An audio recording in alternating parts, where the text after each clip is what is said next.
Hey, this is Grant from Spectre Racing. We're here today in the Mustang, and the heck is that in my rearview mirror?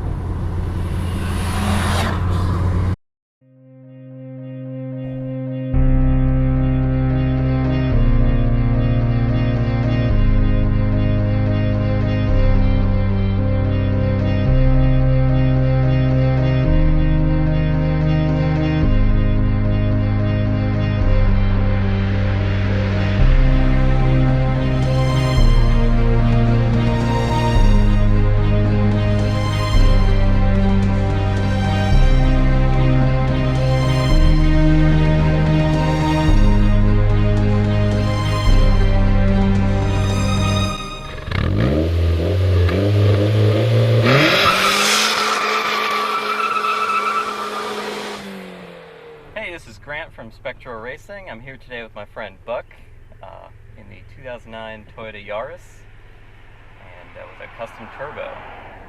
So we're going to drive around a little bit. He's going to tell me about the car and see how it goes. So this thing started life as a 2009 Toyota Yaris. It's an S model, I guess, which doesn't really give you a whole lot, but I think an S badge and not much. It's an economical car. It started off life at a blistering 88 wheel of horsepower on a dyno from the numerous people that have messed around with these cars.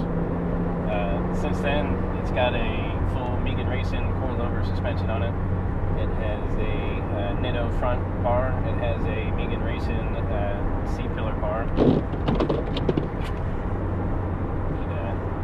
And the windshield wipers look like they're a bit old. Right, but just don't mess around the rain. So the horsepower needed something to be done with it after it got the handle right. So we went and looked around, tried to find out if there's any kind of turbo system that's out there.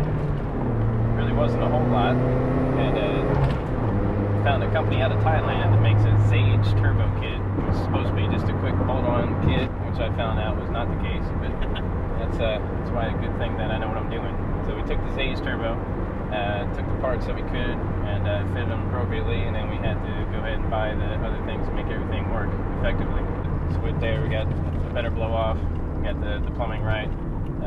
We changed around how the oil feed is, that way it doesn't have the oil feed back into the turbo and start causing it to smoke like a diesel.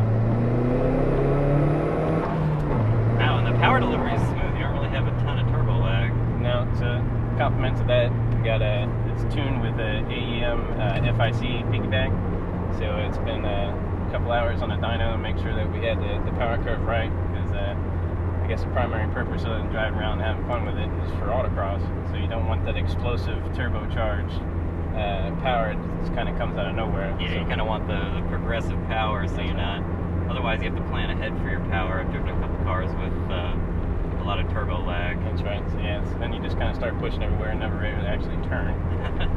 So we fixed that.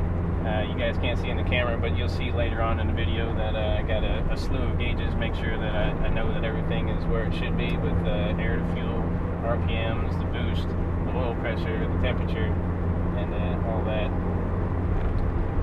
As Grant mentioned, it's got a pretty good short throw shifter in it. It actually has about a combination of 3 different ones. There's a cage bushing and a cable bushing kit, which shortens the throw up because it gets rid of the rubber bushings and replace them all with aluminum bushings. From there, you got a extension to it, so that shortens the throw too. And also there's one that is connected to the transmission itself. So between those 3 things together, it's quite sharp. It's a little notchy, but once you get used to it, you can fly through the gears like it's no problem. Yeah, I mean, I've never driven this car except for the one time you nearly died in an autocross, right. But we'll not talk about that.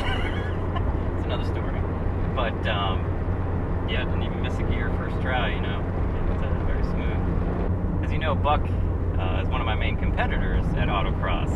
In a couple of my videos, you'll see I'm always cursing him or something because he's beating me in this little car, my Mustang. So this thing is quick, and I'll put a link up to one of the runs he's done from last year at the North-South Shootout, where we compete against it at the region. So Buck also has a X-Runner that he's built up, and he sells custom parts. And I'll put the link up down below on the video, and you can check it out if you got an X-Runner, or looking into building any custom suspension or any of that kind of stuff. All right, so let's see how quickly this thing can accelerate.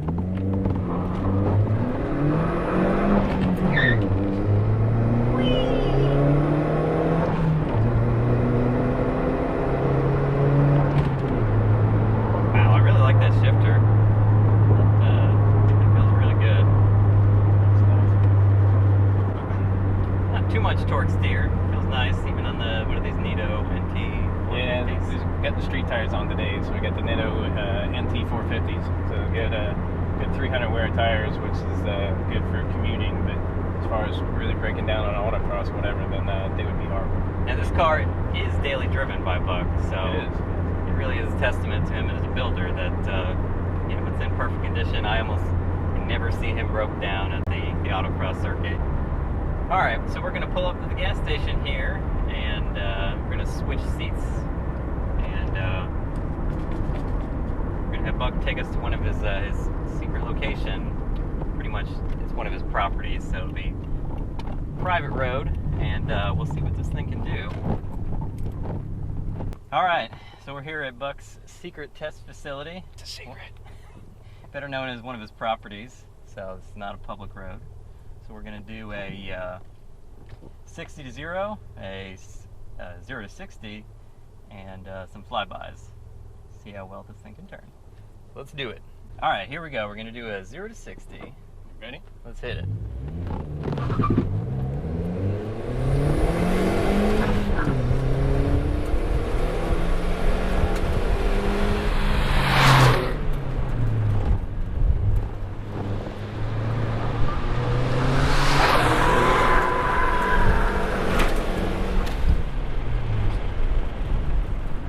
Just in case a flyby, I think is my way.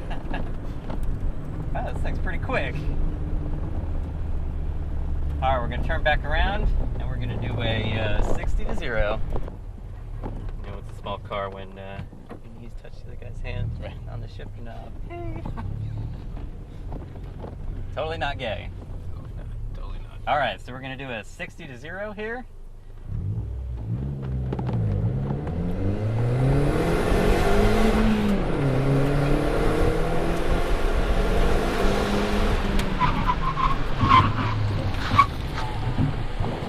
Whew. That's pretty dang quick. Not bad, not bad. Yeah. But can it do a burnout?